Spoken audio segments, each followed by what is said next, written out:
Well, first off, I'd like to thank everyone for coming out to the chapter meeting. It's always fun for me to do these kind of events because then I get to see the people that are part of the fly fishing community that's really close to where I fish. And at the shows, I see a lot of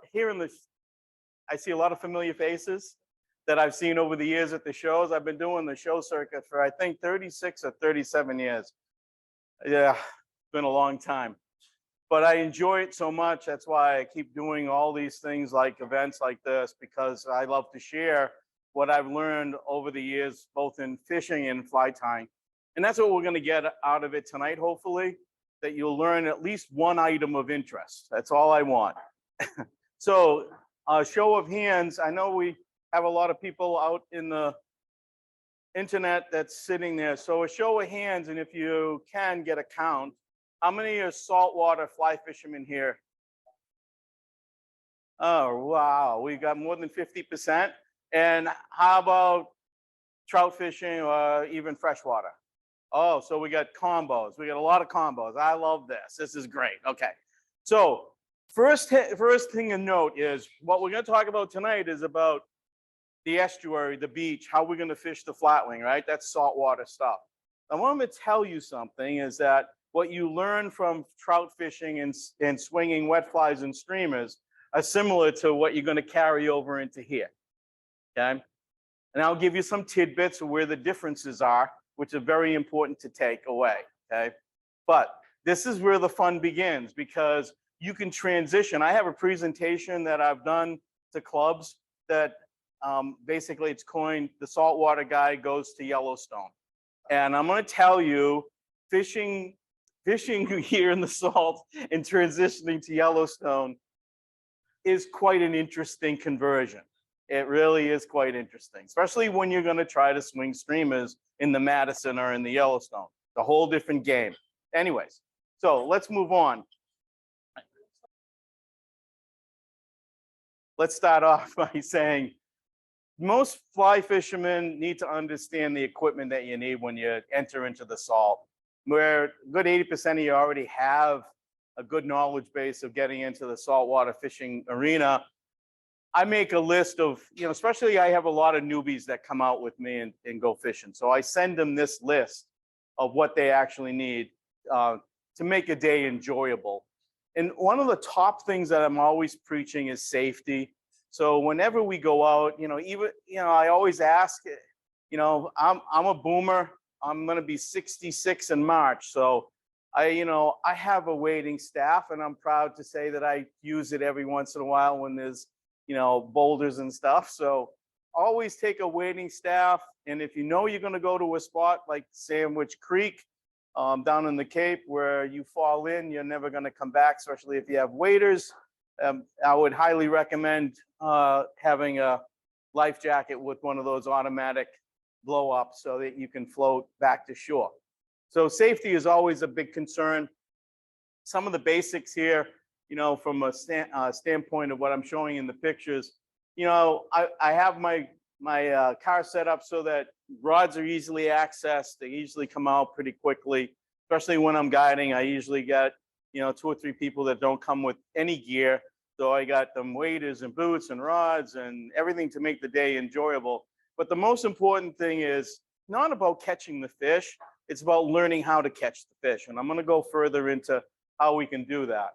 And of course, one of the things that always intrigues me is where to go. How do you go? How do you determine what's the best time? We all work. We all have limited, well, not all of us, right, Mike? Good for you. Congratulations. Mike has just recently retired. So to me, I try to find out when is the sweet spot within the tide, where to go, where to take people so that they're successful enough to understand and how to read the water. So there are some tips that I'd like to give to you tonight and the people online as well. You got to be successful. That's why I say observations for success. You got to understand the tides, the moon phases and everything that come with the tides. But I think structure is really key when you're talking about fishing for the beloved striper. So if you're looking for a specific area to fish, say if you want to fish an estuary, I would highly recommend you go on Google Earth and really get into it to show where exactly. And here is my home base water. This is the entrance to the North River. You can see the South River on the bottom right-hand part of the screen.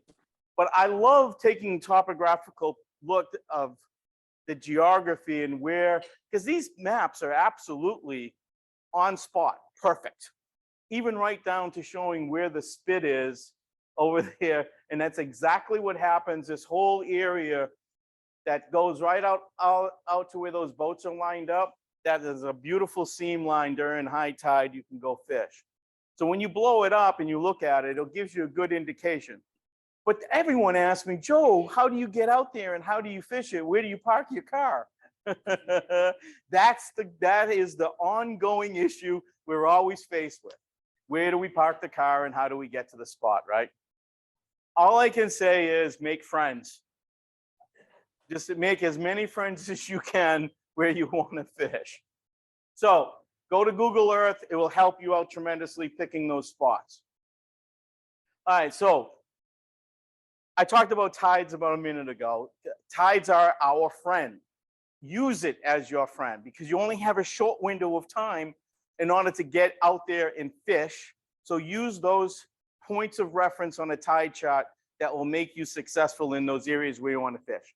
So what I do is I go to this website, tidesforfishing.com. Has anyone heard of this website? Anyone been on it? A couple.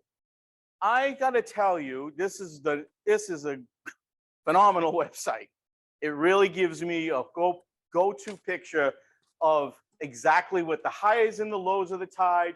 It gives me the pretty much the even, which sometimes I laugh because they put like 4 fishies and 1 fishy and the 4 fishies. I go, oh, really?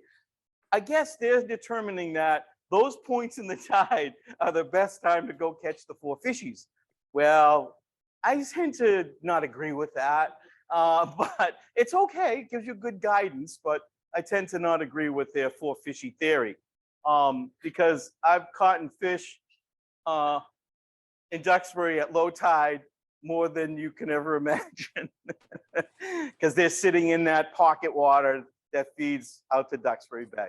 Anyway, so go to this website and it will go right down. Like this one here is Brant Rock, Green Harbor. That's where I keep my boat. It's in the marina there. But I gotta tell you, what's really awesome about this is it tells you exactly what the highs and lows right to the minute.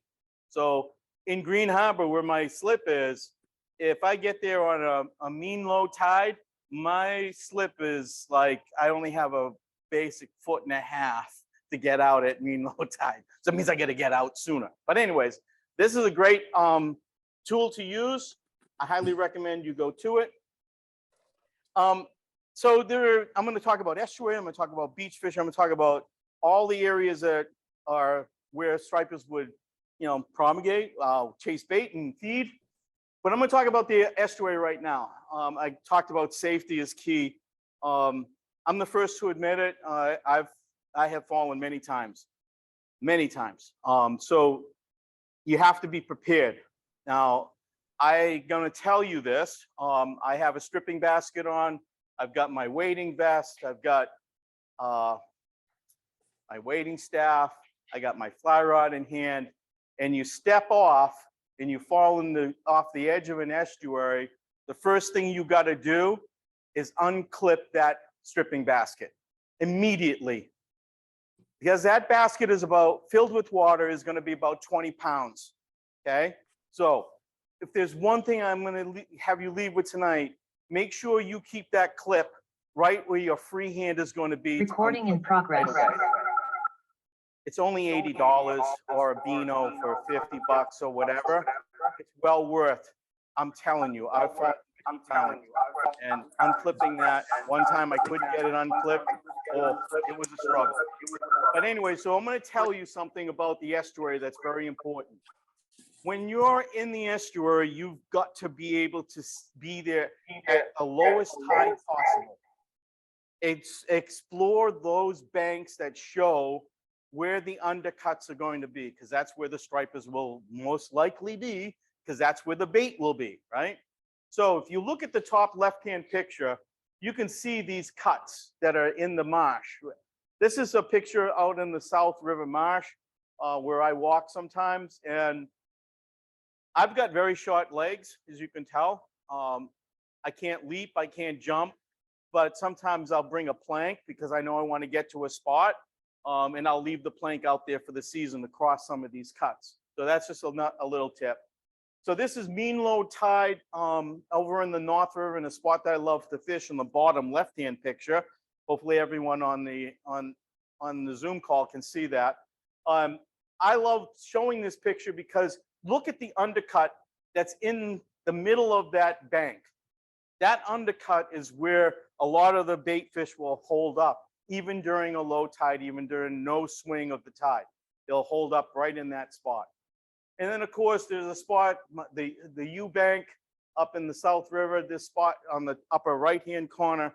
I love going there at low tide because then I can see whether there's a lot of crabs, if there's a lot of shrimp in there, because it will be held up because that eddy doesn't get filled up until the highest point of the tide. And then that same spot, as it gets filled up with high tide, is in the lower right. You can see the water comes all the way up to the top of the estuary. Any questions?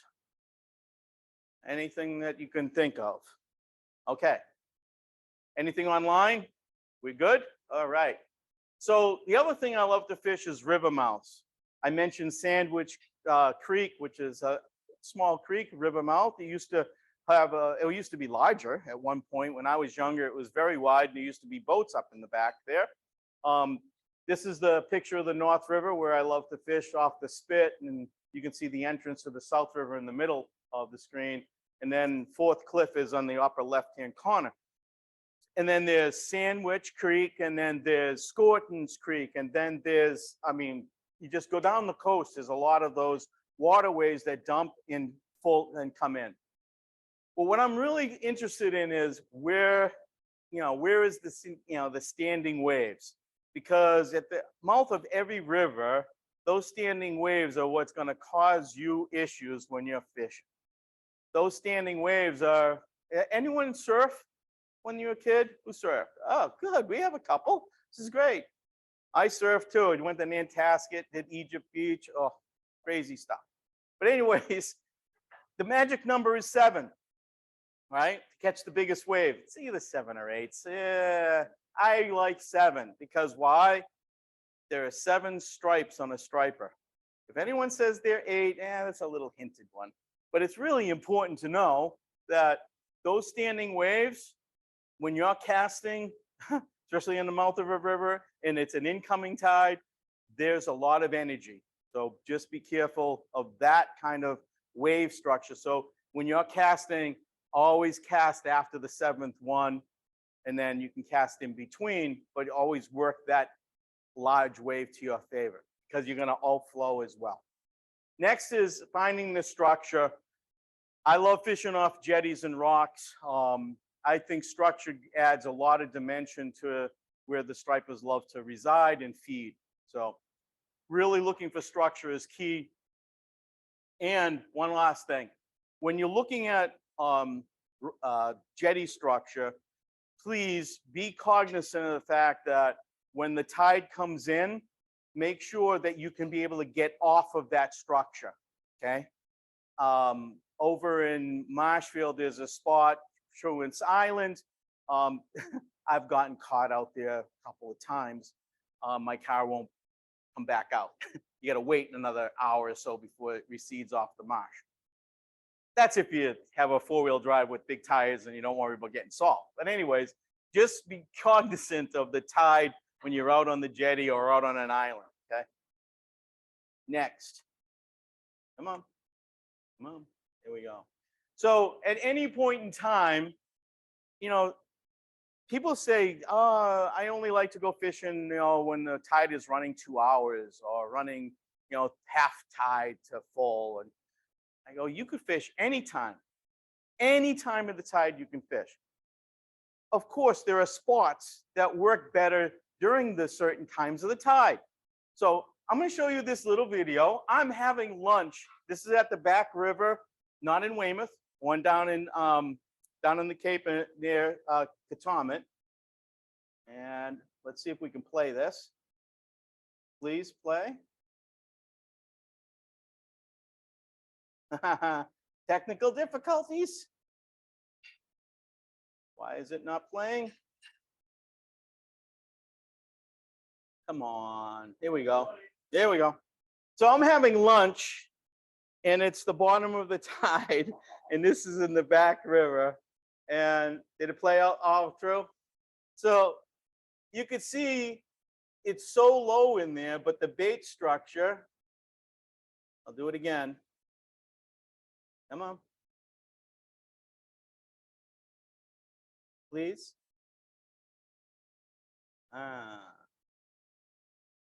Why is it not playing? There we go.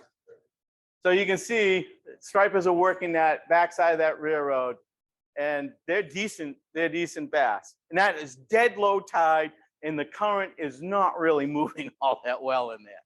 So I love showing this because everyone thinks that, you know, when it's dead low, it's not good to fish. Well, you prove it. There it is there, right? So if you know the waterway, you'll know exactly where to go and where not to go. That's why I like throwing this up. This is Sandwich Creek on the Big Bend corner, which I love to fish. And it shows two things. Low tide in the creek, to me, at extreme low tides, gives me a vision of where I'm going to place myself opportunity-wise to catch fish, right? So when you look at the back side of the estuary on Sandwich Creek, which I'm way down inside, it's crystal clear. That water is gin clear, and you can see from eels to mummies to crabs, everything that's in there. You could see the little bit of a current seam on the right side, upper right side. Oh, tons of bait just pushed up against that wall all the time. All the time. It sits there. They just hunker in right along that wall. So at low tide, you can see I don't want to step anywhere near those mud flats off that estuary because I'm going to sink up to my crotch. There may be a couple of spots where you can, but experience has always told me that soft, sandy, muddy base, I will sink up to my crotch, right? So you got to fish off the corner or stand inside where I fish a lot, right here in the side. So going at low tide in the creek gives you a good picture of where to step, because when the water gets high, you don't want to step in a bad spot. Next, come on. Thank you. Of course, I always like to show what they call it, grip and grins.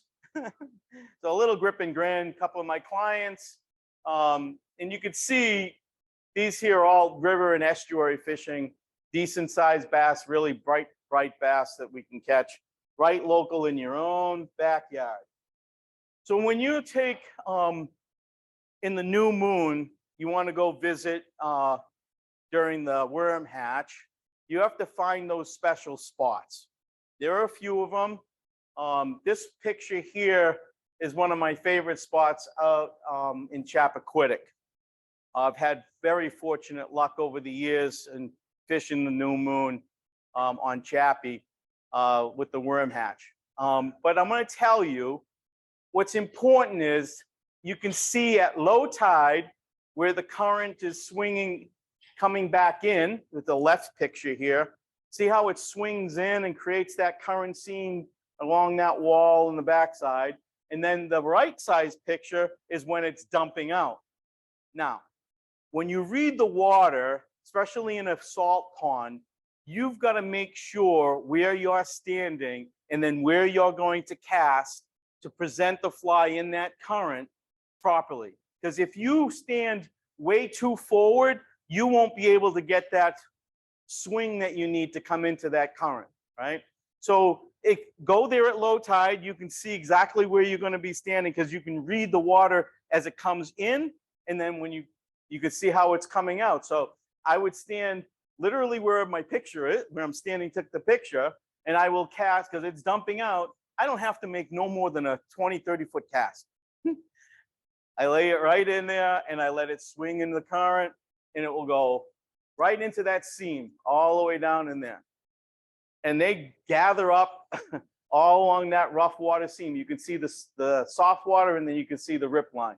That seam always holds bait coming out, because that estuary, that salt pond, is filled all the way up in the back. So go to these places and look at it from a perspective of where you're going to get your biggest success rate of catching fish, by looking at where you're going to fish first. Okay, because you know water is going to flow in and flow out. You just got to pick that spot. Next is beach fishing. I leave this one for last, because this is always the topic of conversation in every group meeting I ever go to. Because everyone says to me, or at least over the years, Joe, what fly line do I use? And I basically say, one that you can manage. Now, what does that mean? If you're a caster that loves to make a huge double haul and really make those booming casts because it makes you feel good that you laid that stuff out there, then I highly recommend use a floating line. Okay. If you're a guy like me, who I love to just fish the trough sometimes, and I have a video coming up, I use an intermediate line, and won't make those booming casts, but I'll get it in that trough, and I'll fish that intermediate line and use the current as it ebbs or even moving in and out. Now, I have friends that use a depth charge line on the beach. Now, I have seen many chaotic events with a depth charge line coming in, because the density is so big that the wave pulls it right to their feet. And before you know it, they're stripping like crazy to try to get it so that it's not tangling around their feet. Because as soon as a wave picks up that dense line, it's right at your feet. You have to have a lot of line management with depth charge line. Now, with floating line, I'll back up the bus. So 70% of my time on the beach, I spend with intermediate line. And I love commercial airflow intermediate striper line, the blue line. To me, that's the best. I have many lines that I've tried, but that line is far reaching to me than any other line from a management perspective. It's cold water. It's got the right limpness. It's really very excellent type of line. Now, 70% is intermediate, and about 25% is definitely floating. And the other 5% is maybe floating line with a split shot or something like that, but that's very limited usage, because it's too painful to be on the beach and crimping little things on leaders.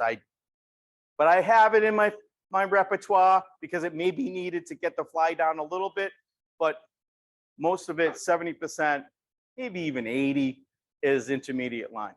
Okay. So when you're managing the surf, I always say this: if you learn to double haul, you'll be better served. And I'm not talking about using a double haul to really launch your line. I'm talking about using a double haul to control your line speed to get it to where you want it to be presented. It's one of those things where even on a single haul, you can get a nice snap to it and lay the line down where you want it to sit in the wave or on top of the wave or behind the wave. But if on a double haul, you get that extra emphasis of speed, and then you can point it and lay it right down into above the wave. Especially if it's a 2-footer or a 3-footer, you need to control that line. You need to get that line out as quick as possible. No big loops. That means you're going to be laying so much line, the fly is not going to be in control.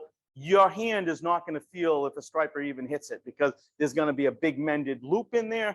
So you just be cognizant when you do that double haul, your line will be straight out, and you'll manage it with your left hand if you're a right-handed caster. By the way, how many left-handed casters here? Got 1, 2. I always like to ask, you know why? Because most of the time I take out people that are never tell me whether they're left or right-handed. It's really, so I always like to ask. I will get my brain in there. All right, left-handed or right-handed, because it really makes a difference. Next is counting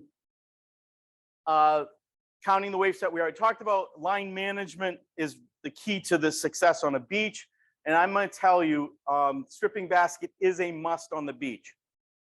A must. I see guys who have gone to the beach and don't have a stripping basket. And what happens is they think they're far enough away, but the way one wave, then the 7th or 8th wave that has more power takes and grabs that line, and before you know it, it's all over the place, right? The other thing too that I would like to mention about fishing the beach is the sand tends to build up on a dirty line. So just be aware, clean your line every once in a while. If there's a lot of sand, just clean it so that it's not getting abrasiveness against your guides. Okay, and I use stripping fingers, and it'll strip away most of that sand. Sometimes I'll see, especially the sand build up on my stripping finger because it gathers up on the line. It's not always not there. It's there. And then lastly, what I want to make sure is don't step in the water immediately. Please, please, please, please stay about 10, 20 feet from the surf line and observe, because the fish will be right there in the first trough all the time. It's like, don't run down to the beach and trounce in, boom, those fish are gone. So look before you get to that first wave. Just peer into it. Just settle down and just look. You'll see the fish. It's amazing. You'll see what I call a footprint. They'll come up and their fin will make this little footprint in the trough line. You see that, you know that they're feeding right in that first trough. In fact, don't even go even close. Just cast from way above and lay that fly in that first trough. You'll be amazed. And always wet your fly first, especially flatwing guys like myself with big flatwings, sometimes Atlantic herring and bigger bait, which we'll talk about. Always wet your fly first before you cast it. Get it nice and slick and wet. Okay? Don't cast the fly dry. Even though I love dry fly fishing. Okay, so hopefully this will play. Come on. Here we go.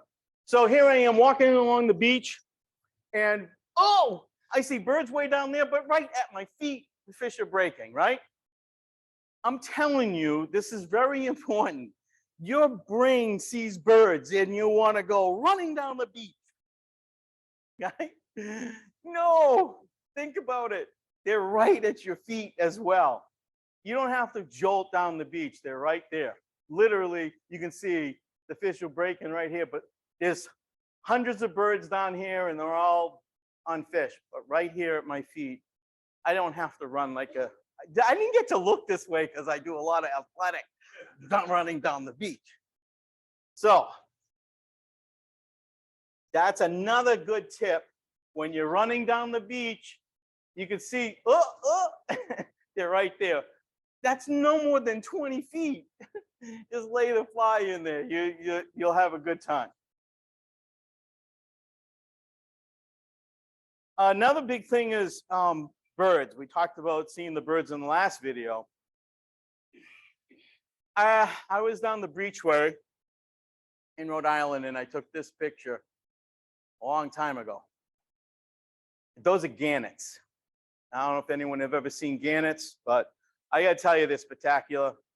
Go and see them. They're just an amazing, amazing bird. If you see gannets, you know this fish. And the problem being is sometimes they're so far out of reach, you need a cannon to cast to them. But it's great to see that kind of event. So you can see the big waves, gannets bursting. It's always plentiful bait. You know that there's going to be fish there. Good indicator. So you can see them diving. I love gannets, the way they do their diving. Just the magic. It's just magical. So let's talk about bait. Yeah, that's what we're here for, right? We need to understand, what do stripers eat, right, Bill? We always talk about it all the time. What are they? What are they on? Bill calls me and says, "I think they're pogies, Joe. I don't know what these things are." Right? The other night, you're like, "Oh, I don't know what those are." So this is really cool. So what I try to do is understand what I have to mimic in my areas of where I fish. Now, down in the South Shore in the spring, we get all of these. Menhaden, herring, Atlantic herring, shad, and alewife all come up through the North River, Weymouth Back River, Quincy, prolifically through Weymouth is so much alewife, it's crazy. So I try to mimic it to the best I can. My buddy Ian Devlin sent me a picture of, you can see his hand there, of baby blueback coming out. I believe that was out of the Connecticut River. But you can see, you can take and mimic, this is my nighttime herring, big flatwing. It works wonderful at night to mimic the blueback herring, which is pretty prolific in our area as well. And then you can see the alewife here. You can see it's almost transparent. It has that silver opaqueness, but you can see the difference between all of the species that are here. And you got to mimic them to the point where, oh, let me go back one. Oh, another grin, grip and grin. My buddy Jeremy, we love to fish the river in the very early part of the spring, way up by Route 3. So North River, way up by Route 3, and Jeremy's, we just love it up there because look how flat it is. It's like a skating rink, and you can fish all day long and not see a soul. And then over here in the South River in the spring, you see I'm pretty well bundled up, but nice because they're coming in feeding on the herring that are going up to the South River. So it's always good to have that kind of knowledge base so you can go to the next part of the bait food chain is silversides. And I'm going to tie a silverside pattern tonight if I have time. Yep, I'm on good target. And I'm not going to read all this stuff. That's why we're recording it so that you can share it with your club and then you can read all this at your leisure. But I'm going to tell you one thing that's very important about silversides. They love the seagrass. They love the eelgrass. They hide and they swim in pods and they want to be a bigger fish than what they really are. That's what they do, right? Because stripers love to feed on them things. I mean, they just annihilate them, right? So you got to try to mimic it as close as you can. But what happens is the large numbers of silversides, generally speaking, have fast movement. They don't like meander when they're being chased. I mean, they are very fast. I don't know how their sleek body stays in such a group. Just like when you watch birds like geese and the black crows and they all fly together. Same thing with the silversides when they're in a school. When they're going to be attacked, oh, they go really fast. I was really impressed how fast they can swim because when they're being chased, and they all swim together, and they hopefully protect one of the middle part of the grouping. So the coloration of the silverside is very important. So you can see in the upper left-hand pictures, the silverside amber color or olive, that light olive color, and then the true silver, I try to mimic it to the point where I think the three prominent colors, and I know, Bill, you love the chartreuse. You're a chartreuse single feather. I'm an olive, and I'm also a white. So those three are the most common ones. And at night, I have a single black with the gray body to give it that silhouette. But silversides are a very prominent bait that you need to make sure you're aware of. Next is mummy chugs. When you're in the estuary, mummies are everywhere. Now, I just want to know, any scientists here, any biologists, any scientists? No? No? Okay, good. Because I want to tell you, mummy chugs, I want to know the scientists who did this. 460 eggs 8 times in a single season.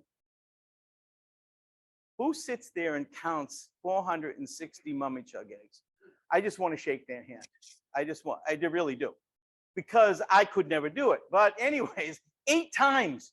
So what do you think happens 8 times a year for mummy chugs? They go up at the high water mark and they lay their eggs on the scallops or in the shells or on the grass, anywhere they can lay their eggs, so that when the tide recedes, the eggs will be baking in the mud.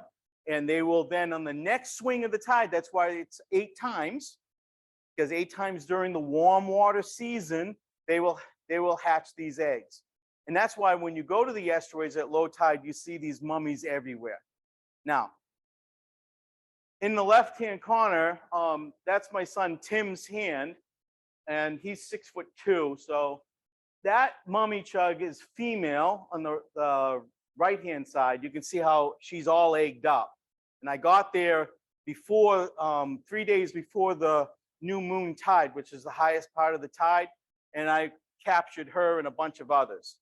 So I try to mimic that kind of bait, because stripers do feed on these things a lot. They do.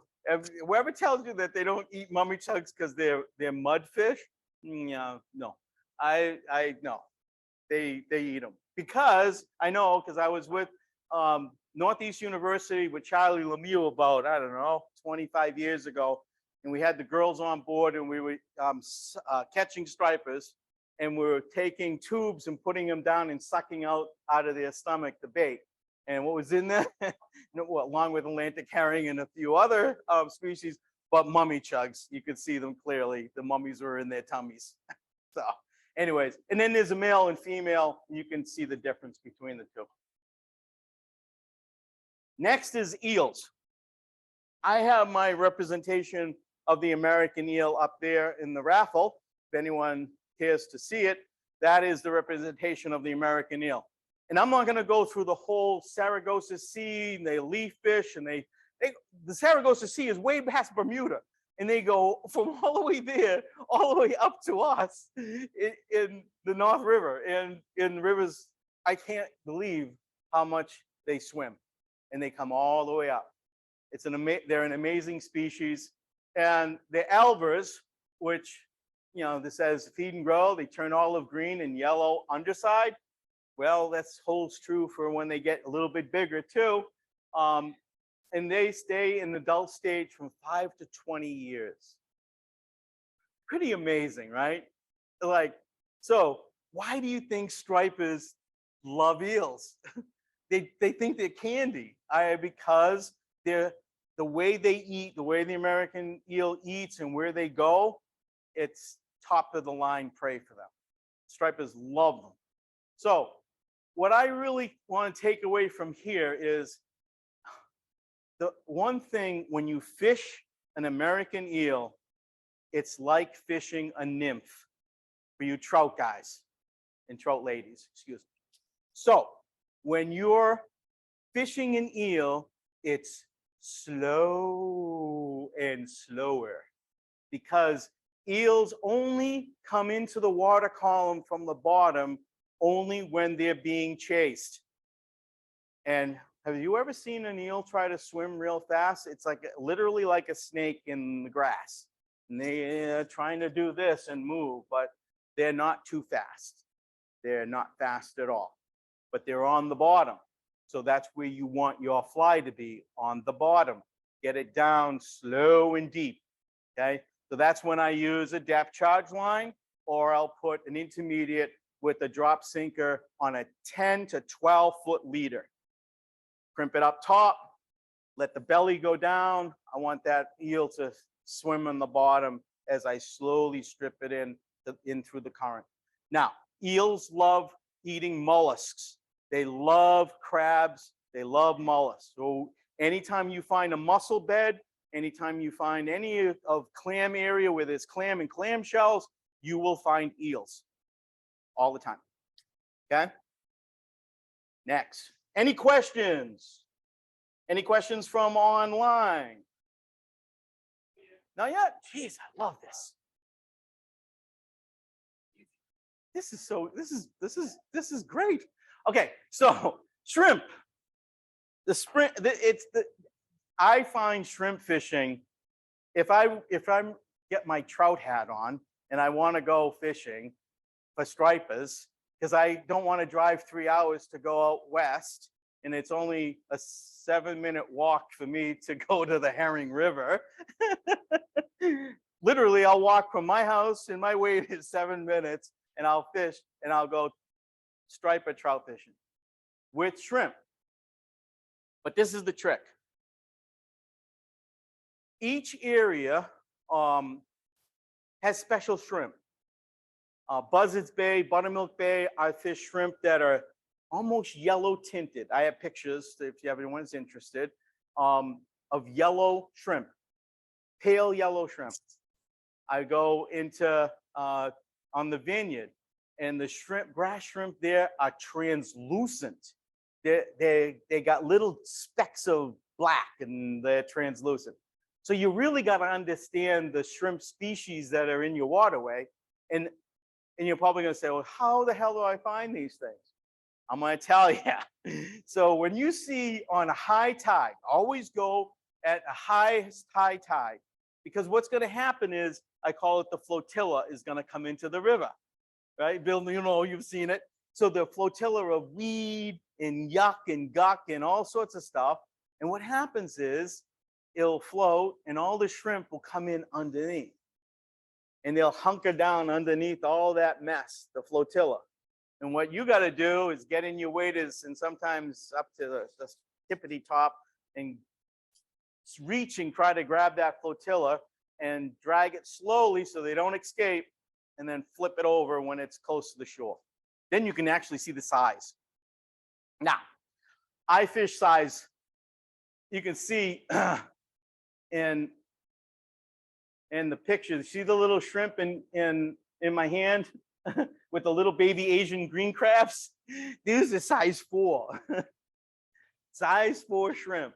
Okay, so you got to really match the hatch truly when you're shrimping. When you're going striper with shrimping. Now, my rig is this. The bottom fly is a fly that will get me some attention, like a silver side. The next fly is maybe a worm, like a bloodworm, like, which we'll talk about in a minute, but like one of these. Yeah, pass it around, you can see. That's a bloodworm that I'll use. And then the top fly on the 8-foot leader is a shrimp. So I'll fish with 3 flies, and it acts as an attractor because the silver sides like feeding on the shrimp, and the worms like getting fed on the shrimp. Shrimp like to eat the worm. It's this great mixture. It's like an appetizer plate, right? Are you casting it to the bend of the hook? No. Good question. Thank you. So what I do is on a perfection loop. Everybody knows how to do a perfection loop. So what I do is I make my perfection loop about 10 inches long, a tag end. So when I do the perfection loop, I make sure there's a long tag end, and that's where I tie it. Because the perfection loop won't come undone. It won't. And then all I do is then I loop to loop on that perfection loop, and I do the same thing with the next stretcher leader. Thank you for the question. That was great. So that's how I present it. Now, I have done it with the hook, thing. I don't get the same love. I just don't. But I do that when I go trout fishing, though. I'll tie it to the bend. I don't know. I just do it trout fishing. But anyway, so you can see the type of shrimp that I make. I don't have any with me tonight, but maybe 1 G. These are general practitioner style shrimp, by the way. Okay, next. Yes. Yeah, let it drift. Yeah, well, basically you mend the line. Oh, the question was, do I strip a shrimp in? No, I don't, only when I have to mend it properly and line it up. I try to find that current seam and let it just float in. Just like nymphing, just mend the line. And most of the time, honestly speaking, floating line is the best way to go in that, because it's easy to mend, especially if you're working salt water, pocket water. There's certain spots where they love to congregate, right? So, question.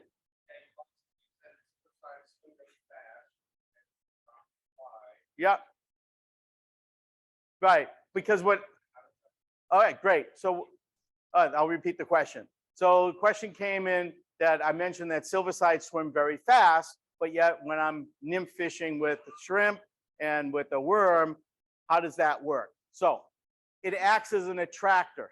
The larger silverside on the bottom acts as an attractor because the silverside bait usually is feeding on the worm and feeding on the shrimp at the same time. So when the striper sees all three of them together, then he chooses which one he wants, which one they want to eat. Now, I am a believer that the silverside, whether it's a small one, large one, if they're keyed in on worms, they won't touch the silverside. If they're keyed on shrimp, they're not going to touch either the worm or, so it's a matter of just attracting them to come and look. That's in the river, you need to get them to pull and look, especially if you're fishing along the estuary bank.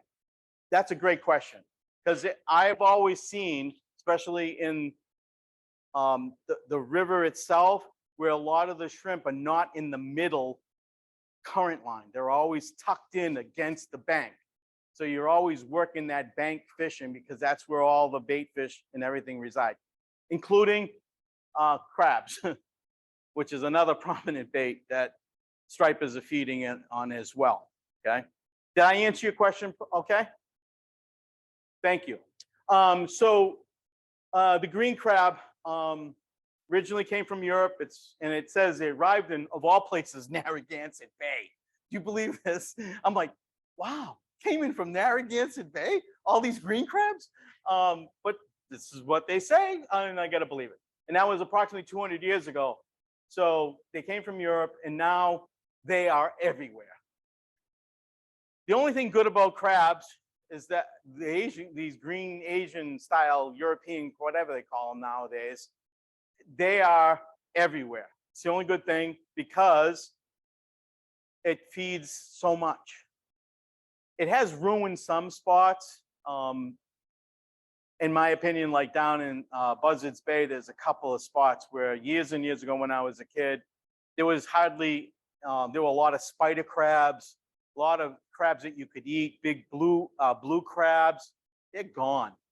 And the only thing that's there are these little greenies. And I think it's because they overturned, they either killed the baby, blue crabs, or that's all I can imagine. But anyways, these crabs live up to 5 years, and they basically sexual maturity within 2 or 3 years. Their egg sacs.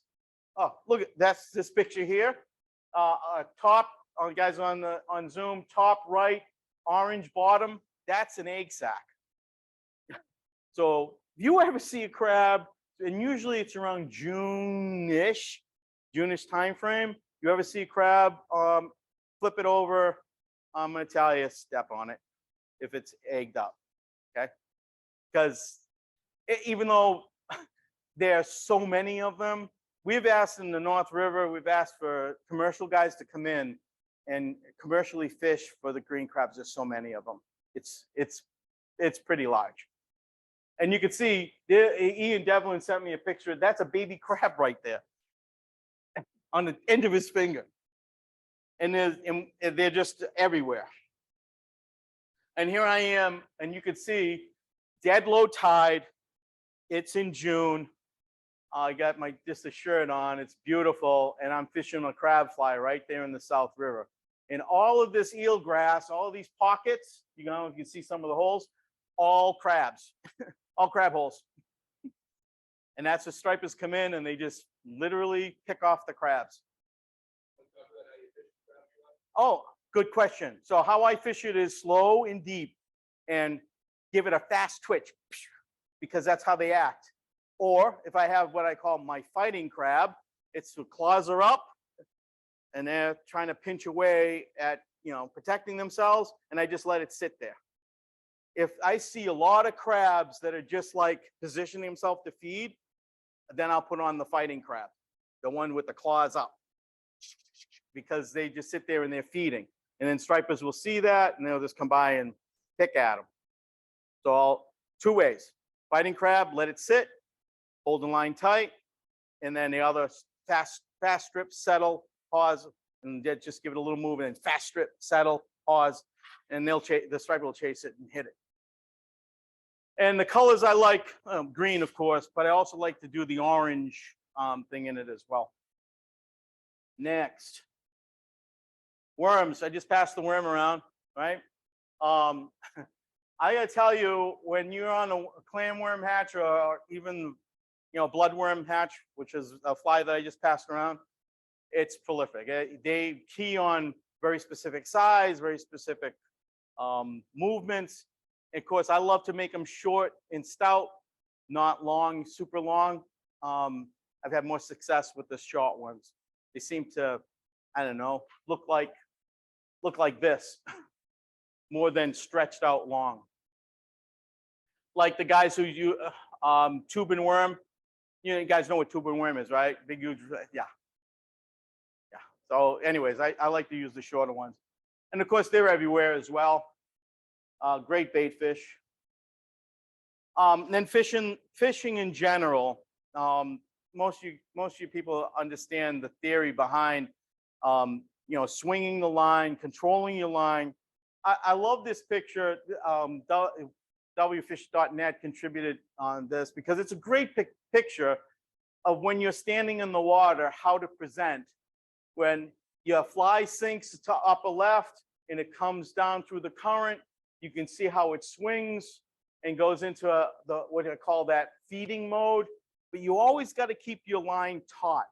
Do not ever let a belly in your line. You'll never feel that sucking sensation that you need. Unless it's a small Twinkie rat striper, they hit viciously anyways, and they'll take it. But the ones that are really smart, the ones that are in the slot, generally they are big mouths and they'll suck everything in. They don't viciously attack. They bring the water in through their gill plate, suck the fly in. You want to feel that little bit of a tug. That's why fly fishing is so much fun, because you get to feel that suck, that hit, right? So never ever get that big mend. Get it out of your repertoire. Remove it so it's nice and taut. Okay. And then when you let it swing, in general terms, I don't let it come all the way down. I'm usually at about like 3 o'clock, and I pick the line up and I go back, take my whole body and swing the line up, especially in the current. Okay. So I also do freshwater trout streamers flatwing style as well. You can see some of my green ghosts, gray ghosts, Mickey fins, Schmelt patterns, mummagogs.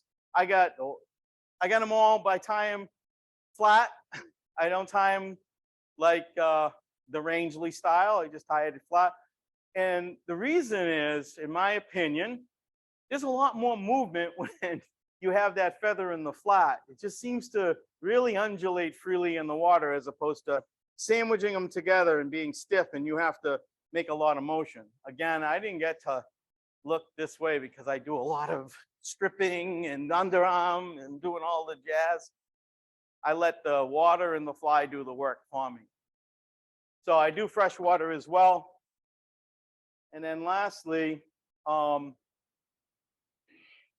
Tim Flagler and I, back 2018-19, we did videos together, and he did the one of the single feather fly, which I'm going to tie tonight, showing the difference between a single feather flatwing in the water versus the deceiver, Lefty's deceiver. Now, I'm not throwing stones at Lefty's deceiver at all. Don't get me wrong. I'm just saying it's a lot more movement in a flatwing style as opposed to deceiver. Now, does it mean that it catches more fish? For me, yeah, because I don't fish the deceiver. I fish a flatwing. So I can't really congregate in my whole brain, does the Lefty deceiver catch more fish than a flatwing? Myself, no. But anyways, you could try it yourself. Put a Lefty deceivers on, then put a single feather flatwing on, see if you get the same action. But you can go to the video. It's on YouTube. It's on how to fly fish Orvis. So I have somewhere around 35,000 hits just on this one video alone. And it really shows the motion of the fly in the water. I didn't bother because it's 9 minutes. You don't want to listen to it. You can go listen to it on your own when you have time. And so with flatwing, basically I've been able to mimic a lot of the bait fish that are in my wheelhouse where I fish. So I have everything from the American eel. That orange one is in the fall. We have a peanut bunker pattern that's called the amber. And I know my friend Bill, you caught some tropical fish on that thing, which is exciting to know that it works down in the tropics as well. My flat mac and then the Monomoy special. These are probably the 4 most used ones that I have in my bag besides the single feather, the lemon and lime, the bright white. Should I go on? I mean, I've got about 50 patterns that I've worked through the years that work in various locations. Just a little self-promoting. I will be coming out with a recipe book, hopefully by the beginning of next year. So all my patterns are going to be in a recipe book that I'm going to publish, hopefully, by the show. So then the show in Marlboro, hopefully I'll have some. But anyways, I want to thank, I'm pretty sure this is my last slide. Yeah. So I want to thank everyone for coming tonight. I know that everyone has a busy schedule, but I'm going to tell you, follow me on Instagram, Joey See Ya Later, because I always like to see you later. And then follow us also on Flatwing_fishing. And anytime I'm at a show, please come on and ask questions. Even tonight, I appreciate the questions. Thank you. Appreciate it. But I only give you what I know. I don't try not to give any white lies, but I want to thank everyone for taking the time. Any questions online? Any questions here in the crew?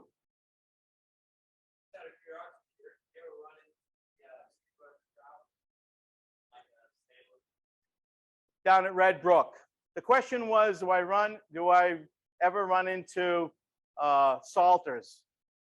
So the spot I go for salters is Red Brook. And there are very specific times you fish Red Brook. That's well, and also Scorton's Creek way up, Scorton's Creek. That's the other spot where I caught him. But yeah, there's one more. There's one more I've gone to. I can't think of it. But there's 3 spots I go for salters. How much attention do you pay to wind? Like, depending on the direction of the wind or like that? Yeah, I hate casting into the wind. It's probably one of the most frustrating events of your life when you're a fly fisherman. So I use an app on my phone called Windy, and I also use an app. So I have it all on my trusty phone. The other one that I like to use is called NOAA Radar, and so Windy is my go-to, and then NOAA Radar gives me a good point. So I have them all here on my phone, and then the wind has been so frustrating this past year. So sometimes I don't know where they're getting the data from, because it says, oh, it's going to be only 7 miles an hour, and I go there and it's definitely blowing at least 15. And I'm like, where's this coming? Like Marshfield, it comes from the airport, from the Marshfield airport, right? Nowhere near where I go fish at Wrexham or down to the South River. It's like, so frustrating. But anyways, that's the apps. Thanks for the question. Those are the 2 apps that I use. Anything else? I also guide. So if anyone wants to go out, just look me up on the website. Send me a note, whatever. If you want to go bounce around on the South Shore. I generally fish from Boston down to the Cape. I will go over to the islands only on special, very special ties. Because I do work. I'm a robotics sales guy, so I sell automation tooling and robotics. So in another 11 more months, I'm going to be like, Mike, I'm going to be pulling the trigger and I'm going to be retiring. So I'm going to do this full time. That's been my goal for years because I can't feed couldn't feed 4 kids on a guide's, okay, couldn't do it. Anyways, thank you so much. And I'm going to get to my tying table. Any last questions? Anything from inside? No? So we're going to take the camera and we're going to flip it around to the tying station. Now, everyone here, I took a shower, so I don't smell. You're very welcome to come very close. I don't bite on occasion. But you can come on up and watch me tie. I'm going to tie a single feather. It's 7:45. I'm on target, right, Rue? I'm on good time. So I'm going to tie a single feather. I'm going to tie it very quick, and then I'm going to tie it very slow. So I'm going to tell you the reason why I do it this way is so that you can see the motions really quickly. And then when I take it slow, then you can really dig into it. But I want you to see, because I've been doing it for so long that when I do it slow at first, I mess up terribly. Terribly. Things just like, I do everything quick so that when I do it slow, then you can see how it unravels. Everybody good with that? Yeah, here we go. Unshare, yeah. Stop share.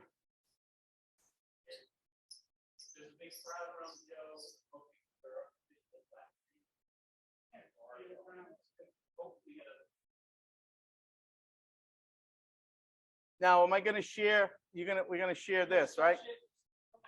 Okay.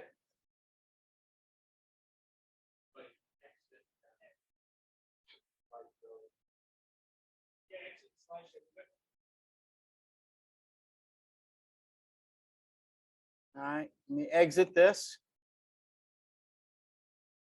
I exited.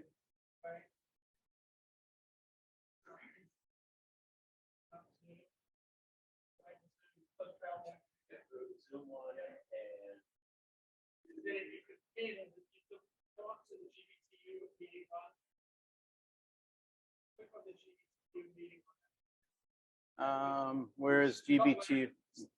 Here. This one? Yeah. And then the 3 little dots right Yeah, there. yeah. And say, Pin. Okay.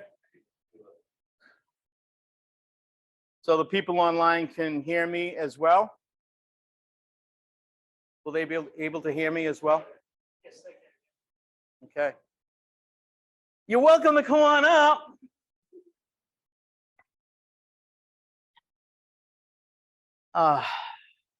You know, the lighting is, here we go. There we go. All right, let's how's that, Rue? We good to go? How's it look? I don't need my ugly mug in it. As long as we see the fly. Okay. Hello. Okay. So, all right. So let's talk about hooks.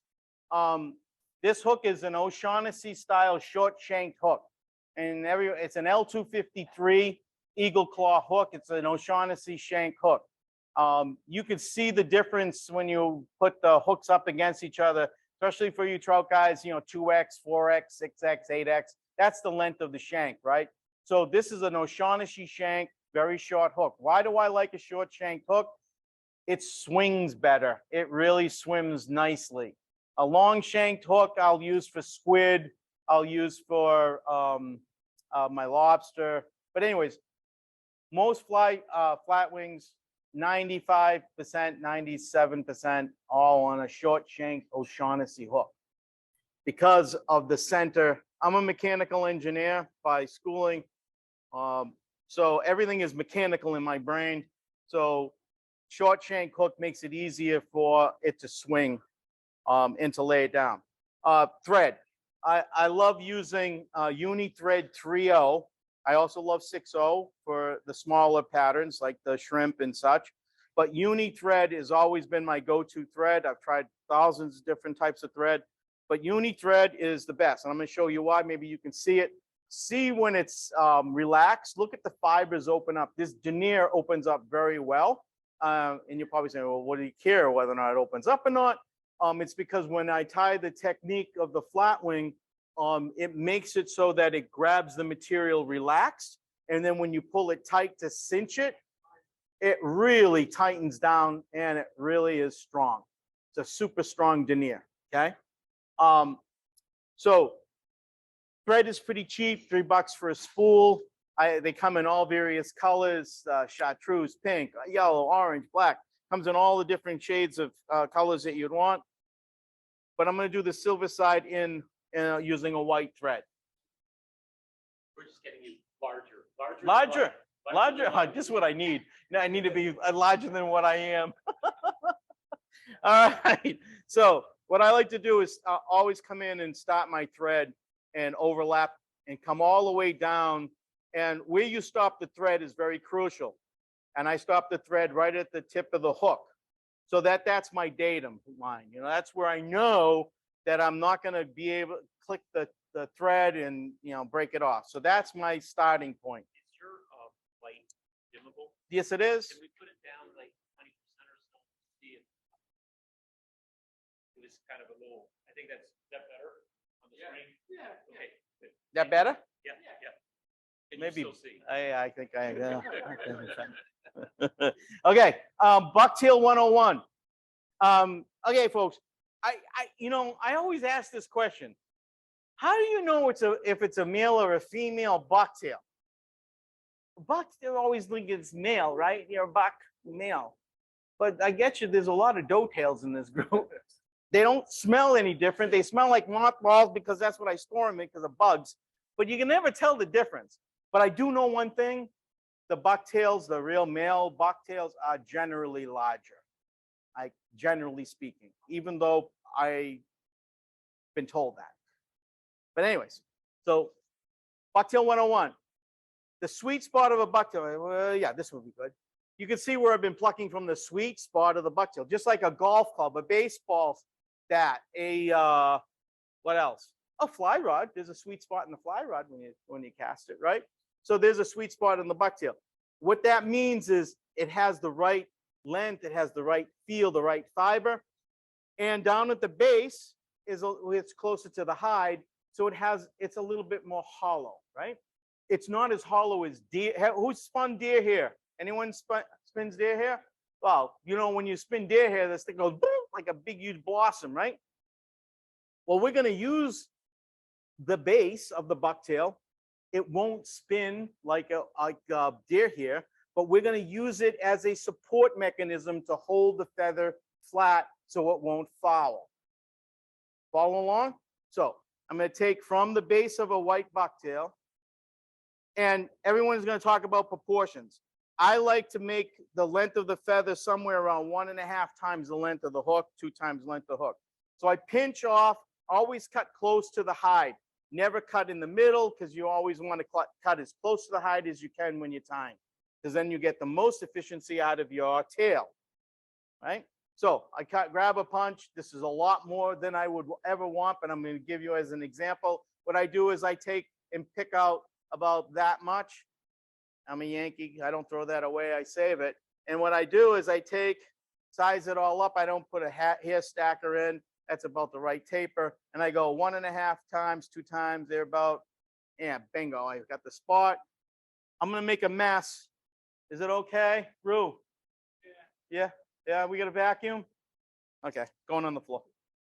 All right, so I cut at a very severe angle, up and to the right. I wish my 401k was up and to the right because I'm retiring soon, but it's not. But cut your up and to the right, just like this, right? Pinch it between your finger, your index finger and your thumb. Hold it really close. Come in with the back side of it. Come in, do a pinch move once, twice, 3 times. You can see it ride up. And what you do, everyone have a right-handed thumb or a left-handed thumb? If not, I'm sorry, but you have to have a thumb. place your index finger underneath, press down, roll it a little bit so it won't go around, just stay right on top. So it looks like a broomstick with a little pressure in your left hand. Come in, cinch. And you can see everything is sitting right on the top of the hook. Nothing rolling in underneath. You come back to your datum point, good to go. Any questions so far? Because that is the first fundamental step to hold your feather up flat so it won't foul. Make it so that it spreads out and it has that nice up shape. Okay? Next is your feather selection. Okay. We'll put this right here for now. Feather selection. Okay. So this is called a saddle. This is a nice flowing olive saddle. Now the thing is, you never see a rooster this color olive running through the field, right? So this gets dyed, okay? So if there was ever a rooster running around this color, you better call me because I want to take pictures of it, okay? And then we have what's called, I mean, most of you guys, show of hands, how many tires are here in the room? Okay, got a good amount. Okay, so then this is called a neck. So Rooster 101, this is a rooster neck. This is the rooster saddle. So the head's up here, this is his breast, right? So two things that roosters do. Anyone tell me what two things roosters do? Well, they cock-a-doodle, yeah, that's for sure. They fight and they like to make love to their hens, right? So the fighting aspect, if you feel this, feel how thick that is? That's protecting its vital organs because it's his breast, the cape, right? Feel how thick, I pass that around because I'm not going to use it. Feel how thick that is. That's why that cape is very important to have because that would be used in a 3-feather flatwing as concave up to support all the feathers as you build up. But here we're only going to do a single feather right now, so you don't need a cape like that, only a saddle, right? But that gives you an idea of Rooster 101. Okay, next, feather selection is key. Now, everyone probably knows what a dry fly feather looks like, right? It has no webbiness. Question? Yeah, what is that in the like fly shop? What's that called? Is that dry fly? No, this is, come to my website. This is Flatwing saddles. These are made specially for Flatwing. This rooster was DNA'd, believe me, DNA'd to make these nice wide sword-like feathers. Like this one. Ooh, look at that. That is a perfect flatwing feather, like this. Nice sword shape, nice taper, has that nice webbiness to it, right? And you're going to lay it down concave, right? So if you went to your local fly shop, whether it be, dare say, Orvis, the new store, or dare say the one in Framingham or the one in Concord Outfit or whatever, you need to find a saddle that has a lot of webbiness to it because that's the perfect feather while this is not. There's no webbiness to it. It's a dry fly feather. Like it won't stand up the test of time. Doesn't ride. It has this nastiness to it. Okay? Anything else? Okay, cool. All right, so I'll take this feather. Actually, it's too long. That's about a 2/0. So I'll select, and you can see where I've plucked. I plucked these birds, and you pluck. Always pull towards you. Never pull away because they'll break. How many times I've seen people pull a feather and it break in half because they're pulling it this way, thinking, no, coming towards yourself, right? And then I select the right feather. Hopefully I can find one. This has been pretty much plucked like over and oh gosh, do I have even a 1/0 one in here? Come on. So when I'm tying production, what I will do is I will set up the table to accept I'll lay them all out. I'll pluck them all, how many I'm going to tie. Oh my, oh my, oh my, oh my. This has been plucked clean. It's your son's fault. He just pulled it off. No, this is my saddle. No, Greg would do that, but generally he doesn't touch, I know he would. He doesn't touch my materials because he knows how frantic I am when he touches my stuff. I'll do this. This is close. This is very close. Okay, so when you look at the feather, right, you have a shiny side and a dull side. But I always like to know how it cups. See how it falls naturally? It doesn't fall naturally this way. So I'm going to place this concave down. But the trick is when you lay this feather down, these next two spots are very crucial. Where you cut this feather is where it transitions from a very fat stem to thin stem. And I'll show you. I see right about there. I cut that off and then I pinch off about 1/4 of an inch of fluff, this tuff. And everybody knows how to dub, right? Everybody a dubber? You golfers, all dubbers? Anyway, so you dub on, just give it a little spin, nice little taper, come up, come down, over. That's it. No cinching, no nothing. It's staying right there. There's my little pillow. It's like a landing area. It's like this, right? You want to lay these feathers down so they become one with the hook shank. Bill's laughing because he has heard this many times. You want the feathers to be one with the hook shank. How are you going to do that? Less is best. Less material, better off you are. And the fact of the matter is, this little pillow has added almost 2x to 3x the size of a hook shank. This hook shank is about 32nd of an inch thick. This pillow is now about 1/8 of an inch.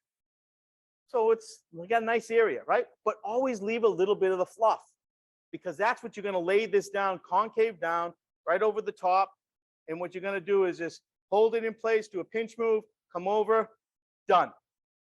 I didn't cinch. I did nothing. I just let this bobbin just sit there and look, it's not going anywhere. It's like if you went to Target and you bought yourself that cheap foam pillow, what's going to happen to your head at night? It's going to roll off. That cheap pillow is not going to suck your head in. But if you got a nice down pillow, you went to Nordstrom's, you spent $170 on a down pillow, your head is going to be cradled in there like a little baby. Same thing like with this feather. I mean, watch. Look, I pull it out. I didn't cinch it. I can reuse it again. Oh, there's the pretty little feather. Put it right back down on top. Look at, take a pinch move. Bonk. Done. No cinching, no special sauce, no UV light, no wax, no Crayola crayon, nothing. Just let the weight mechanics of the bottom, right? Next. Let me go into my magic bag. I got so many of them. Okay. Here we go. All righty. I love using two kinds of flash. This pearl web stuff, which is kinky. I love kinky. And I love flat mylar, like this, which is empty. Come on. Anyways, pull this out. Doesn't matter. I prefer the flat as opposed to the kinky on single feathers. Here it is. Okay, I got it. Oh, another little trick. So when you're got them in the bag, you can see you just cut this little square out like this, and then you shove that little plastic thing right through so you can pluck it pretty easily. I must have taken this out and put it back into a new bag. And then I just pull it out of the bag if I can get it out.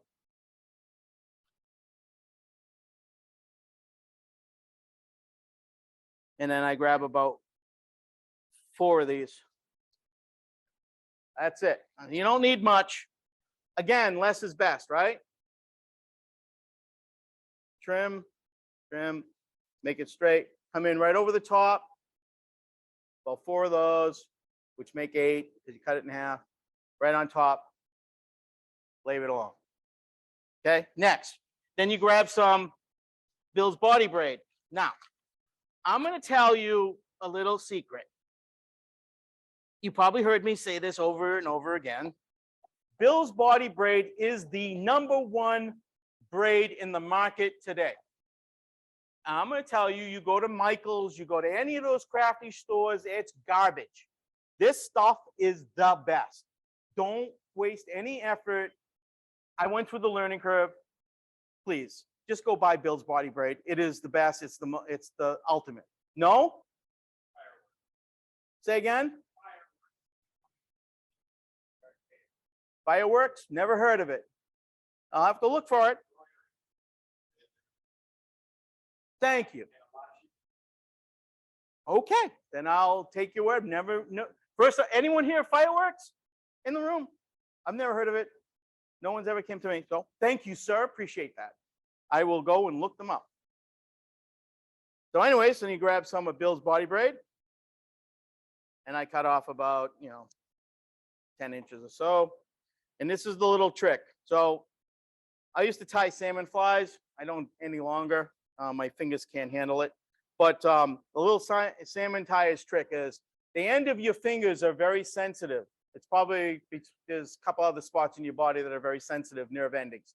I won't go over there. But anyways, so your fingers have a very sensitive spot, like the end of your thumb, you know exactly where the position is of that thread or whatever material, right on the end of your thumb. So what I do is I hold a long tag end and I come in and I just place it and pinch it underneath. So basically I do a pinch move, cinch, and then watch, I just pull it and it stays in underneath. Because when I cinch all this together, the braid is going to be stuck to the underside of the hook shank. So mechanically, it's not going to bother anything on the top because what? The braid is stuck in the bottom, right? But on the top is a single feather plus the flash, right? So I come in and I pinch that little pillow area. I feel it. I cinch down, come up and do a couple of pinch moves, gather it up. I go all the way down the hook shank. I come back, make sure that it's a little bit straight, perfectly straight. Come in and I go side by each my thread all the way up the ramp because you'll see a ramp and you come right up behind the pillow once, twice. And then I come forward with my thread and I'll talk about where I stop my thread in a second. But now you can see that feather is stuck, not going anywhere, the whole table shaking. And what? It's not being affected by the braid. So then what I do is I come in and hold it in position because it's like this. This is the pillow. My knuckles are the datum line or the pillow. I come behind the pillow and cinch twice. So that's the thin part where my wrist is of the material. And I'm really cinching it down with the thread mechanically. There's no special sauce, no UV light, no nothing funky. It's just pure thread to less material, cinching it right to the hook. You can see I'm pulling on it. It's not going anywhere. The whole table's shaking. Then I'm going to take the braid, which is where? Underneath, but right behind the pillow as well, because that's where the last thread was. I come in over the top, give it a soft wrap. I hold it, cinch down, straight down. Don't go left or right. Come right up and over again, cinch, like you're doing a pair of laces, really hold it in place, and then you build up your body with your braid. Just like so. Then you do a whip finish, little snap finish, and cut underneath. Bing, bing, bing. There's single feather hanging off the end, flash, body, done. Now, where I stop the thread is where? From the distance, every hook is the same proportionally. From the tip of the hook to the back of the bob to the front of the eye to where you stop your thread. Anyone can say that? Tip of the hook, the back of the bob, the front of the eye, where you stop your thread. I mean, it's right there. Every hook in front of you has that distance. The distance from the tip of the hook to the back of the barb. You look at a 4/0, it's a bigger gap. Well, you're going to need a bigger gap on a bigger hook.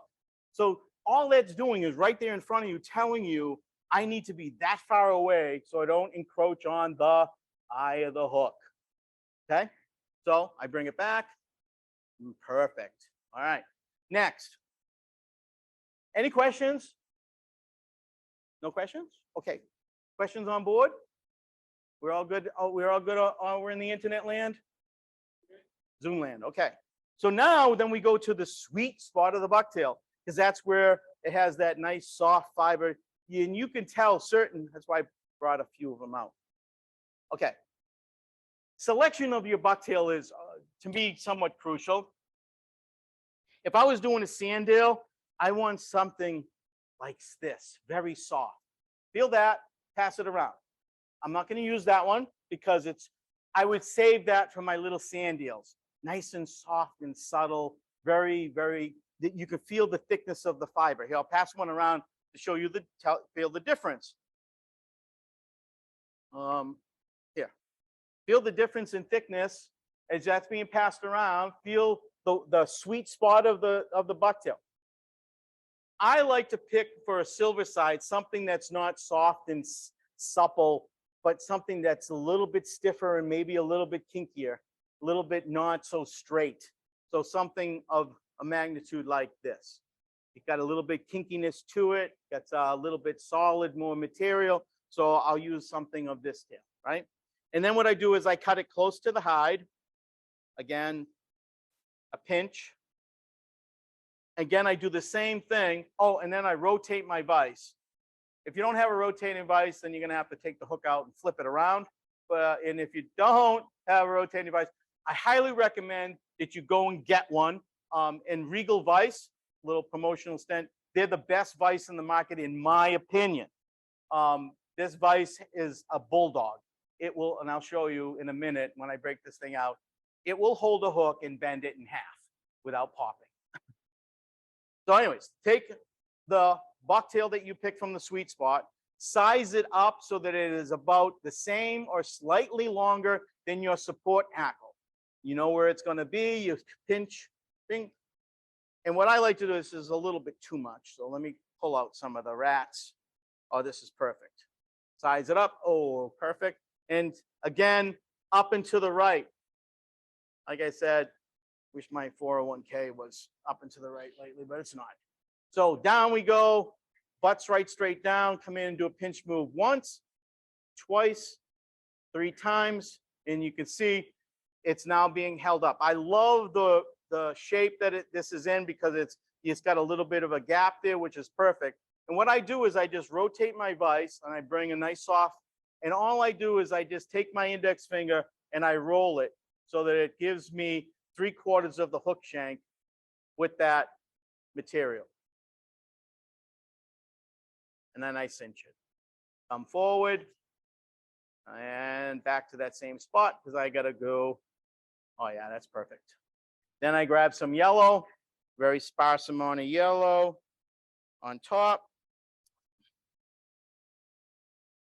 Again, take out the rats. You don't need much. Make it about slightly as longer to give it that nice taper.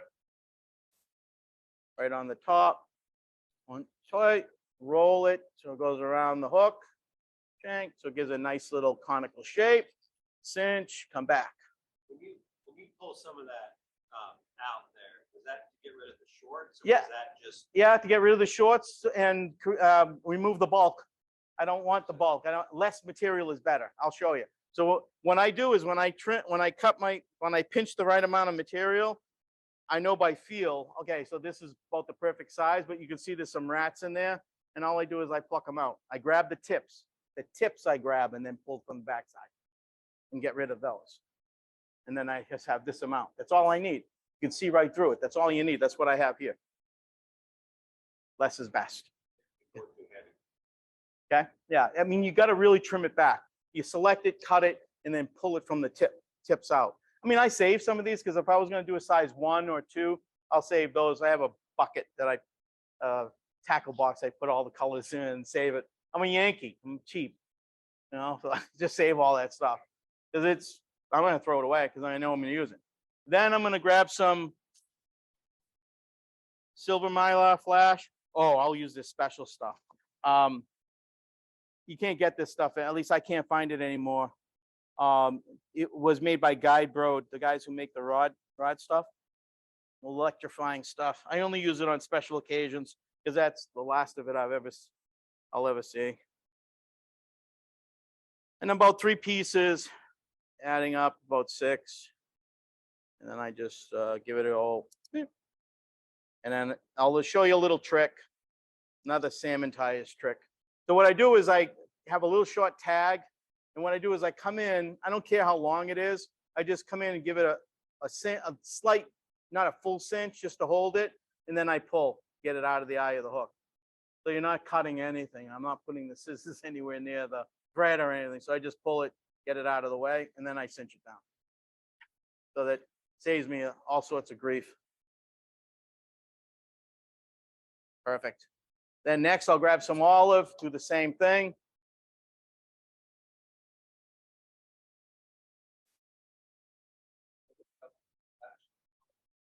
Yeah, I usually, yeah.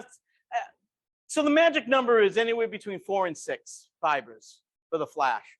I mean, it just depends. I mean, some, yeah, yeah. So I have pearl on the feather, and then on the top between the yellow and the olive, I put silver. Again, clear out the rats, right? I don't need that much. Nice and long, even longer than, you want to taper it. So even longer than the yellow. Again, cut it at an angle. Soft pinch, pinch, pinch. Roll it. Cinch. Come back. Clean it up. Oh, and then some magical peacock curl. This stuff is so good. Oh, I'm going to tell you guys a little story, and ladies. Never, ever, ever, ever, ever cut the rope on your peacock curl, ever. I want to tell you a story. So I used to dye a lot of my, well, I still do, I guess. But anyway, so I was dyeing peacock curl, and I figured, oh, let me cut it, you know. I did it in like the kitchen because I was near the, my dyeing in the kitchen. And I cut it, and it was in the wintertime, and Lisa was making Italian marinara sauce. And oh, no, you don't ever do that, ever. The peacock curl went everywhere.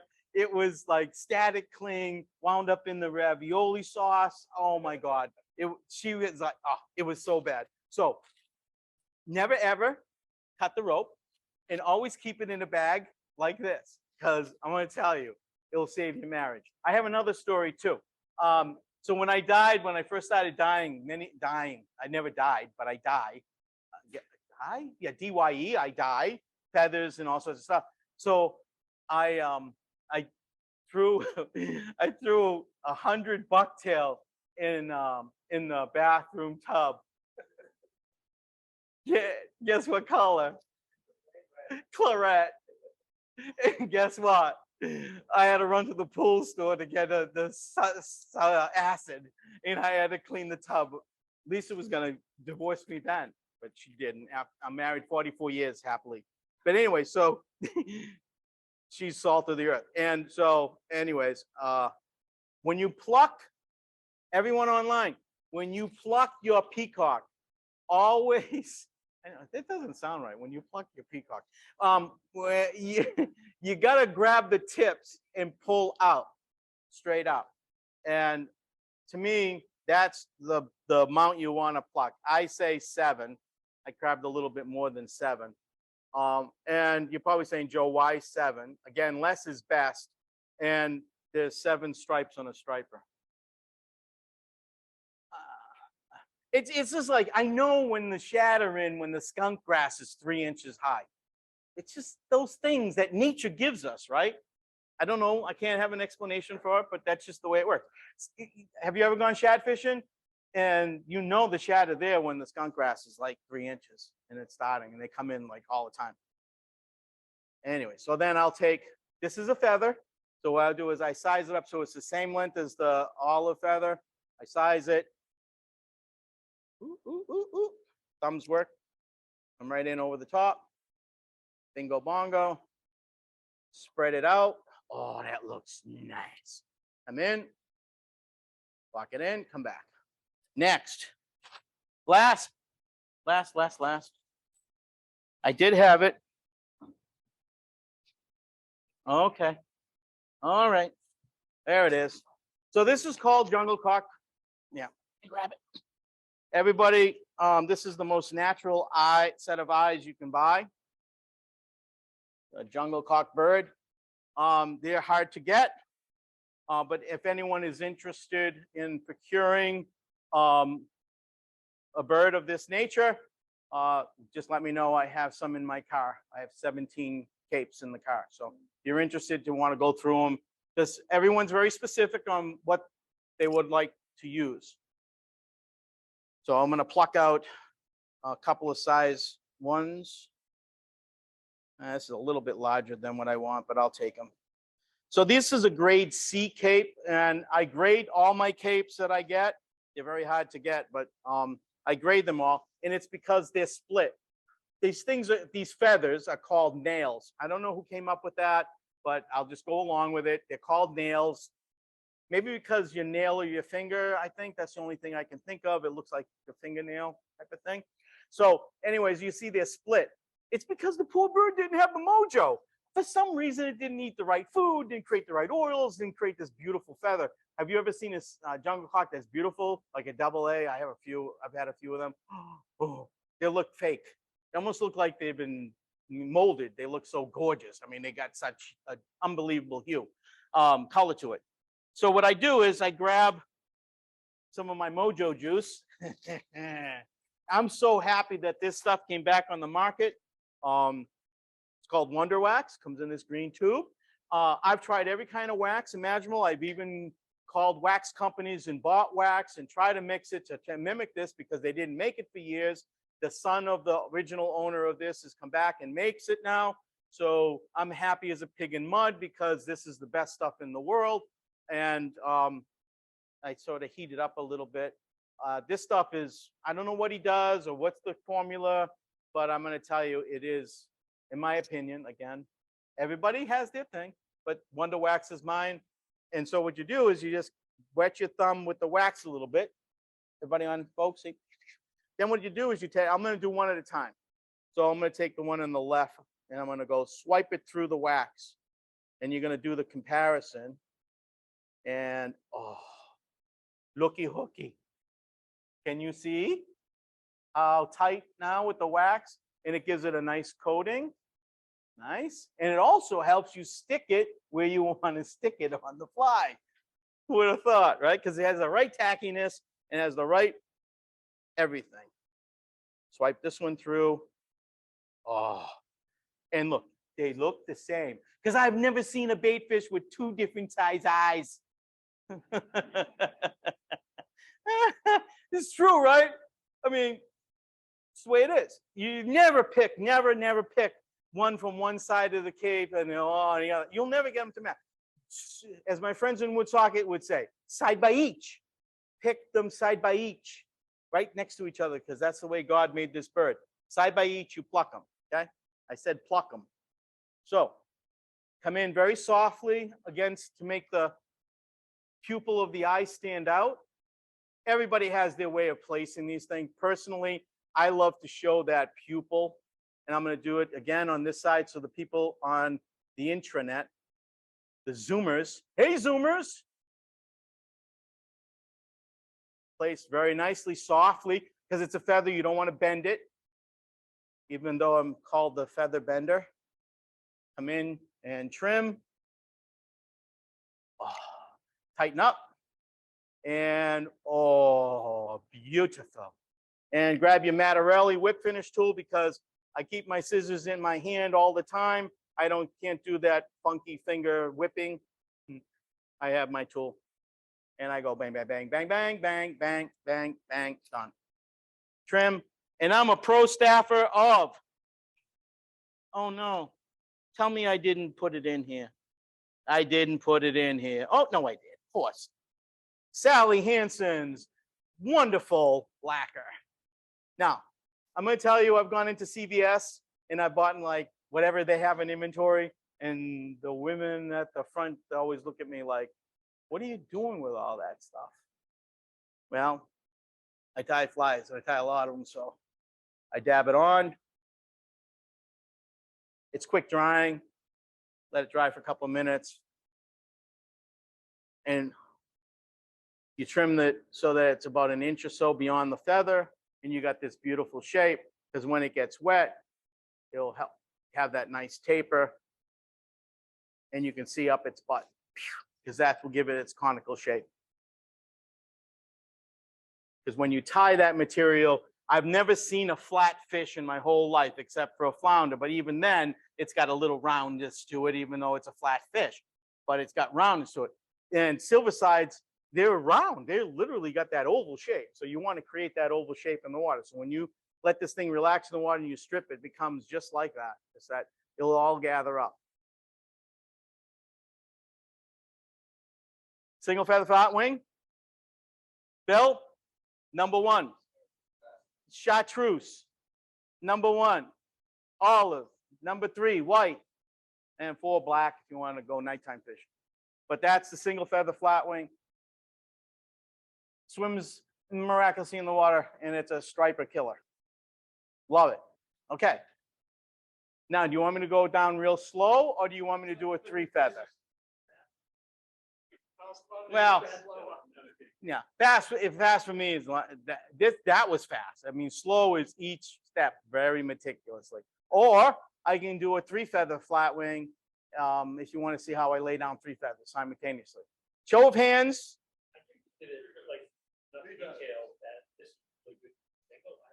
You going for 3?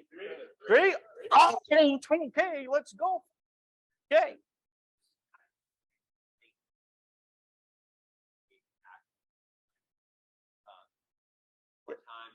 No, it's about, so for proportions of a 1/0 hook, it's the wing itself. Feather should be at least 2-3 times the length of the hook. This is a little bit longer than I like, but it's okay. This would be fine. I like to have that it mimics that tail, and it also mimics the lateral line of the silver side. So 3 times the length. So here's the length of the hook is about, I'll call it 1 inch, 1 inch, 2 inch, 3 inch. About 3x, 2.5 to 3x. Okay? So proportion. If you're ever desperate, realize down on ice why you have this wrong. Would you ever trim that? No. I know. No. It's sacrilegious. But if your bait, your fish is too big. Then trim it. Yeah. Then trim it. So, yeah, I've done that many times, Rue. I have, and I do it as an experiment too, because I'll tie it in like a 3/0 hook, and I'll be a long feather, because you can never add material while you're on the water. You can only take it away, right? So you make it as big as you want and then trim it back. I always have a pair of scissors with me, and I'll just trim back just to meet the right size, right? It won't ride as well, I'm going to tell you, because the bulky material, when you shorten it up, it won't heal properly, okay? That's the only drawback. Other than that, yeah, you can do it, but I always like to keep various sizes. But good question. Thank you, Ruth. That was great. That's a good one to have.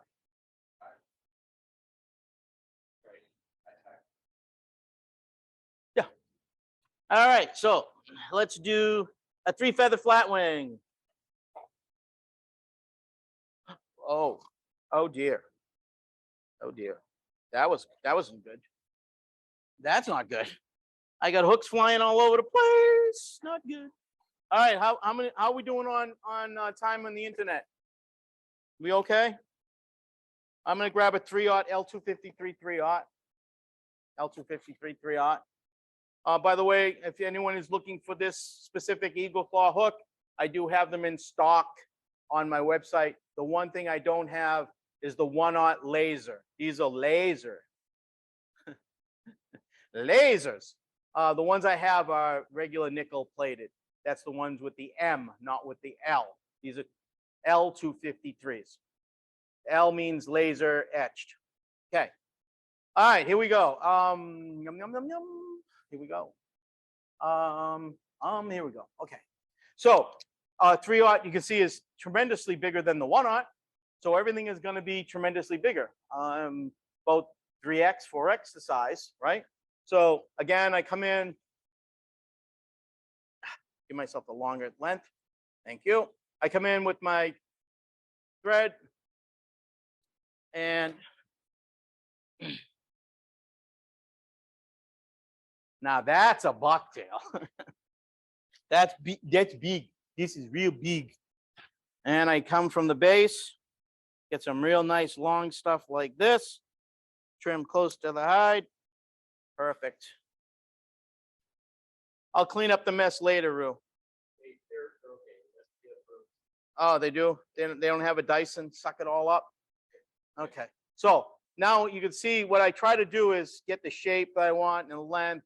That's about right, and about there, up and to the right, butts right straight down on top of the hook shank, behind, once, twice, 3 times, a little pressure, let it ride up, take your thumb underneath index, roll, keep everything on top, come back, hold it, cinch, bunch it all up, bingo bongo, we're got the first step done. Look at it, rides up like a broomstick, protects the feather, keeps everything so it won't foul, right? And also mechanically, everybody care to cantilever beam, the length of it, and then you got that swing arm and it, the flex, the same thing with the hook, short shanked hook, the O'Shaughnessy shank hook, makes it easier for that to happen. But you have to have, with a 3/0 hook, you have to have as long a material, 4/0 hook, longer material to support that longer feather that you're gonna make. So the first step is to get one of these nice spring feathers from the neck, and I grab something of, pull away.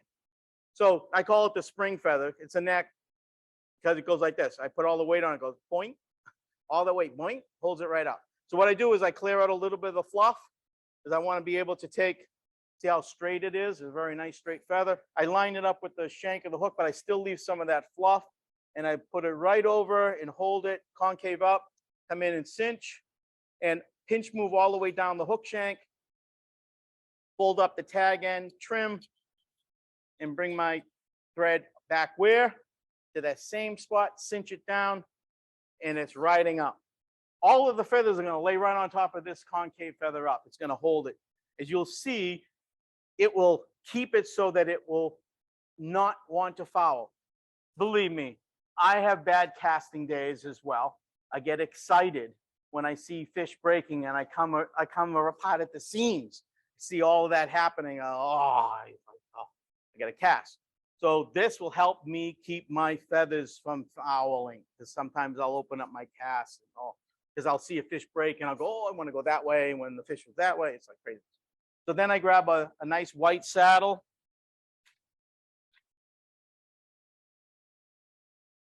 Okay, grab a nice white saddle that has got some length to it and some width.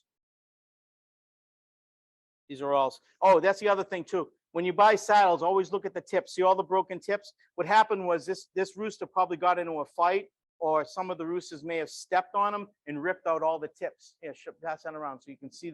Always inspect your tips. I bring that along to show as well. That's one you got to look at your tips. Always look at your tips and make sure they're good.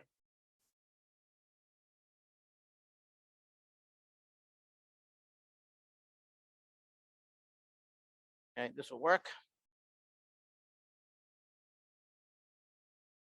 I want something a little bit thicker.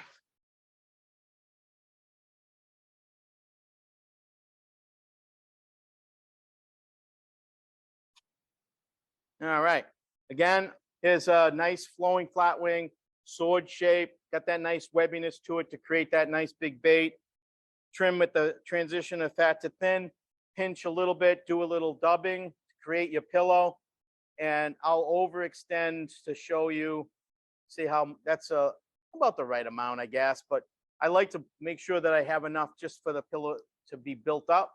And then I take across and I'll make it so that it goes slightly longer than the support hackle. Watch how it rests right on there, concave down. And I just do a pinch move, bingo, done. I'm in cinch, nothing. So if it sort of didn't look right, it does okay, fine. If it's on the pillow, perfect, everything is right. Then I grab some of that pearl flash, gold flash.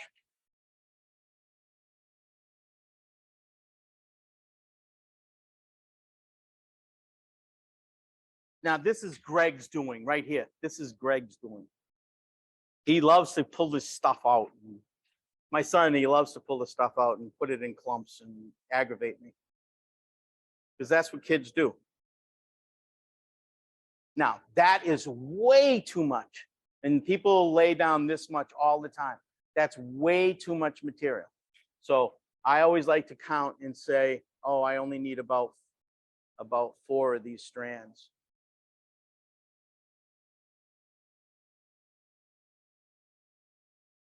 And again, gather it up, trim at the end.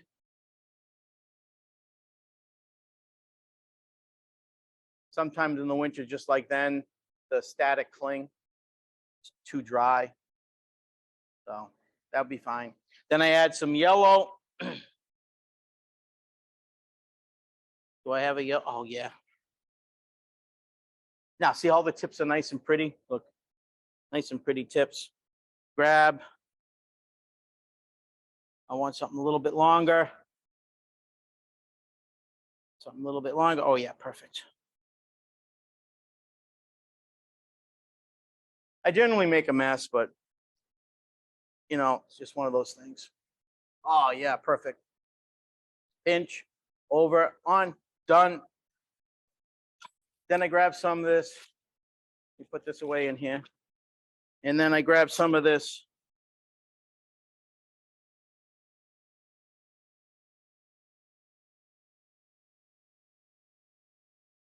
Oh, come on. Grab some of this blue stuff. Oh, there's the end. There it is.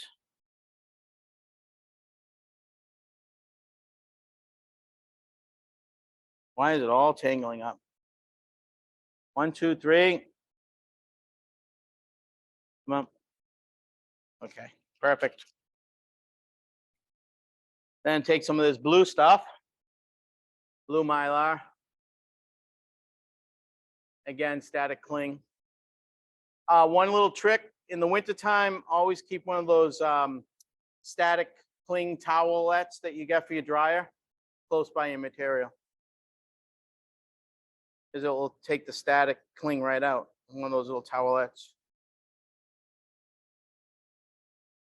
Perfect.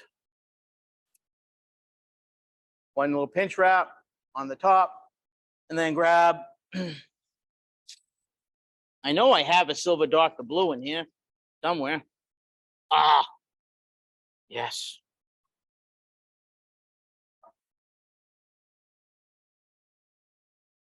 And what happens when you mix yellow and blue?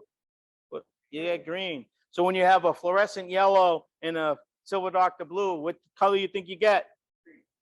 Chartreuse. You have to be a little French to understand, a little chartreuse. Right?